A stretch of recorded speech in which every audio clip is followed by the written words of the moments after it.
Voici notre expert du jour, Benjamin Clerc-Kaufmann.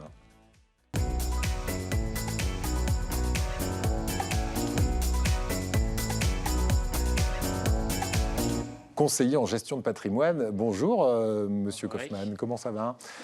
Vous êtes donc quelqu'un qui connaissait bien les contrats de mariage avec votre profession. On va dans un instant voir ce qui est bon de faire quand on se marie. On verra aussi pour ceux qui ne sont pas mariés mais pacsés, si leur contrat est aussi valable. Alors souvent on dit que c'est moins bien d'être pacsé que marié. Vous nous expliquerez et vous nous rappellerez pourquoi. Mais juste avant, voici les trucs et astuces à connaître en matière de contrat de mariage, avec notre sujet du jour qui nous récapitule les différentes formules de contrat. Regardez.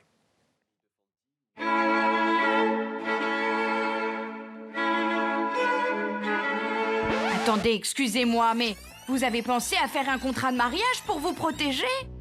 Bah c'est pas la peine, mamie, on s'aime. C'est la phrase que vous ne pensiez pas entendre un jour, et pourtant, Mamie Colette n'a pas pu s'en empêcher. Et elle n'a pas tort, cette formalité n'est pas réservée qu'aux stars d'Hollywood, car il vaut mieux prévenir que guérir. Alors, direction chez le notaire. Et après, c'est un peu comme au resto, on peut choisir sa formule. Menu 1, le régime communautaire ou universel. Tout ce qui était à vous n'est plus seulement à vous. Tous les biens sont mis en commun, même vos dettes, votre maison de campagne ou encore les draps Mickey de votre enfance. Menu 2, le régime de la séparation des biens. Chacun ses affaires et tout le monde est content. Menu 3, le régime de la communauté réduite aux acquêts. 1966, c'est le régime automatique s'il n'y a pas de contrat de mariage. Tout ce qui s'est passé avant ne concerne pas l'autre, mais on partage la moitié des biens acquis après le D-Day. Et enfin, le menu 4, le régime de la participation aux acquêts, le chouchou des Allemands et des Suisses. Chacun garde ses biens d'avant-union, mais en cas de divorce, chacun récupère ce qu'il a investi au centime près. Au moment de l'addition chez le notaire, prévoyez environ 425 €. Mais rassurez-vous, à ce prix-là, vous avez le temps de la réflexion. Vous avez 2 ans après le jour J pour signer votre contrat de mariage. Et si vous héritez d'un gros magot, le contrat pourra être modifié tout au long de votre histoire d'amour avec l'accord de chaton. Voilà, alors on a vu quelques formules, on va rentrer dans le détail de quelques-unes d'entre elles avec vous, Benjamin Clerc-Kaufmann. Tout d'abord, on va rappeler que se marier avec un contrat, ça permet de protéger l'autre dans un premier temps, puis les enfants, c'est ça la base du contrat de mariage. C'est le principe même, effectivement, c'est-à-dire de la protection à la fois de la famille, mais aussi du conjoint. C'est vraiment pour ça que ça a été créé. Et aussi, anticiper la séparation. Une séparation qui ne veut pas forcément dire divorce, effectivement, mais qui peut être peut-être par décès. Mieux, voilà. Et puis, dans tous les cas, en anticipant une séparation éventuelle, parce qu'il y a quand même un pourcentage de mariages qui terminent en divorce, mieux vaut prévenir que guérir, c'est en tout cas votre message d'aujourd'hui. Le régime de base, vraiment, le tout premier, vous me dites, c'est même pas un contrat. Quand on se marie, de base, qu'est-ce qu'on a? De base, c'est la communauté, c'est régi tout simplement par les articles du Code civil et qui sont en place depuis 1966, donc ça n'a pas changé. C'est vraiment le régime de la communauté. Ça veut dire quoi? C'est ce qu'on a vu, c'est tous les biens qui étaient avant à soi reste à soi, il reste propre. Et par contre, tout ce qui est acquis à partir du mariage, tous ces biens-là sont en communauté, c'est-à-dire 50-50. Ouais. Peu importe la participation, la contribution respective de chacun. J'apporte 80%, peu importe, on sera sur du 50-50. Est-ce qu'il y a un contrat de mariage qui est plus avantageux qu'un autre, vraiment tout type de mariage confondu? Ça dépend qui paye peut-être, mais mis à part ce point-là, non. Après, ça va vraiment dépendre des desiderata. On peut reprendre l'image du restaurant, ça dépend vraiment de ce qu'on a envie de manger. Est-ce qu'on veut tout partager? Est-ce qu'on ne veut pas tout partager? Mettre un petit peu? Pas, voilà. Voilà. Ça dépend vraiment des desiderata de chacun. Un contrat de mariage, c'est du sur-mesure. On m'a dit, c'est comme quand on va se faire un costume. Exactement. On peut vraiment tout choisir. On n'en a pas forcément conscience, mais l'idée est vraiment d'arriver chez le notaire ou chez son conseil avec l'ensemble des points vraiment sur lesquels on veut insister et qui vont être importants pour nous. Et à partir de là, il existe une infinité de clauses et de possibilités qu'on peut faire. Même dans ces menus-là, on va dire, on peut rajouter des petites épices ou des petites saveurs en plus ou en enlever. Donc voilà, l'idée vraiment, c'est qu'on peut faire du sur-mesure. Oui, d'accord. Alors, c'est, j'imagine, une forêt de règlements, de lois, etc. On peut évidemment pas le faire tranquillement dans son coin. Il faut aller voir un spécialiste, un notaire, c'est le plus indiqué?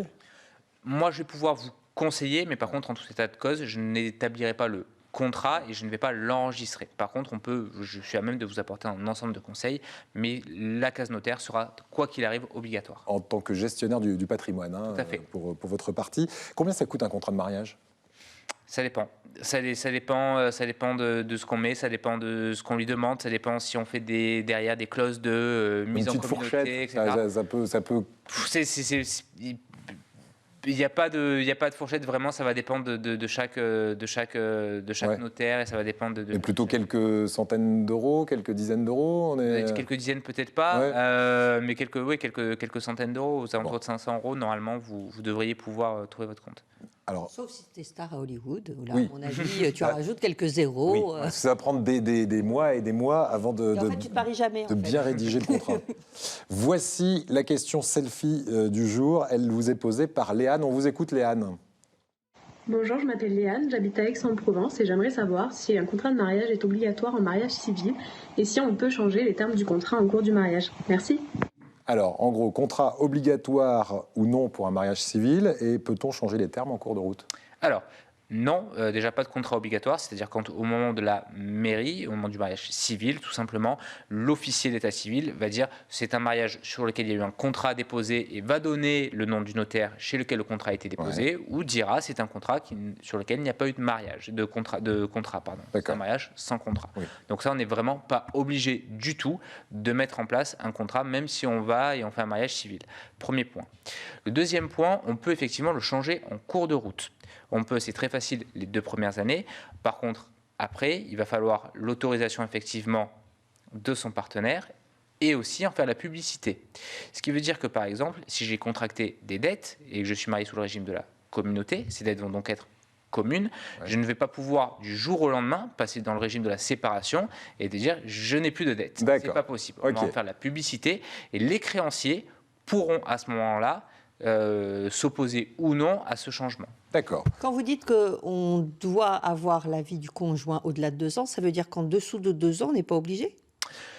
Quand même, si. On est obligé, mais les formalités sont quand même plus faciles. C'est ce qu'on a vu dans le reportage, c'est-à-dire que j'ai 2 ans pour signer mon contrat de mariage. Donc c'est pas vraiment un avis, mais c'est chérie, on s'aime bien, maintenant je vais signer le contrat, t'inquiète pas. Et finalement, 1 an après, c'est plus si rose que ça ou plus si bien que ça. Je suis pas finalement certain de signer le contrat. D'accord. Après, quoi qu'il arrive, il faudra dans tous les cas en faire obligatoirement la publicité, et c'est là qu'on va pouvoir ou non s'opposer au changement. D'accord. Que ce soit les créanciers ou même que ce soit les enfants, selon le régime qui est choisi. Quand vous dites en faire la publicité, ça prend combien de temps ? Non, c'est de publication dans le journal, Ouais. dans le journal légal. C'est Non, facile. c'est pas à mais 4 par 3 dans D'accord. Marseille, hein, surtout. On est d'accord. Non, mais il y en a qui pourraient c'est se le pas permettre. vraiment Hein. une carte, non, c'est- On parlait de stars d'Hollywood tout à l'heure. Mais Bon, voilà, dans le principe, c'est possible. Oui, c'est possible de changer en cours de route. Et non, on n'est pas obligé de faire un contrat. Et ce sera spécifié au moment du mariage civil, de dire il y a un contrat ou il n'y a pas de contrat. Benjamin, on n'a pas parlé des pacsés. On va terminer là-dessus puisqu'on a pratiquement plus de temps. Si on est pacsé plutôt Alors, que marié, pour c'est faire un- vraiment beaucoup moins bien. Un résumé, le mariage, il va y avoir 2 caractéristiques. La première, ça va être le couple. La deuxième, ça va être la famille. Ouais. Le Pacs, on va vraiment prendre en compte que le couple. Il n'y aura pas de notion de famille, à savoir que dans le Pacs, on peut aussi choisir dans un régime de séparation ou dans un régime communautaire. Mais pour résumer, le Pacs est vraiment on va dire le minimum syndical, si on peut dire ça, pour se protéger l'un et l'autre et pour vraiment officialiser une union et une vie commune. Bien, merci beaucoup. Et puis plus d'infos auprès évidemment d'un notaire ou d'un conseiller en patrimoine. Un avocat. Ou d'un avocat aussi. Merci Benjamin Clark-Hoffman.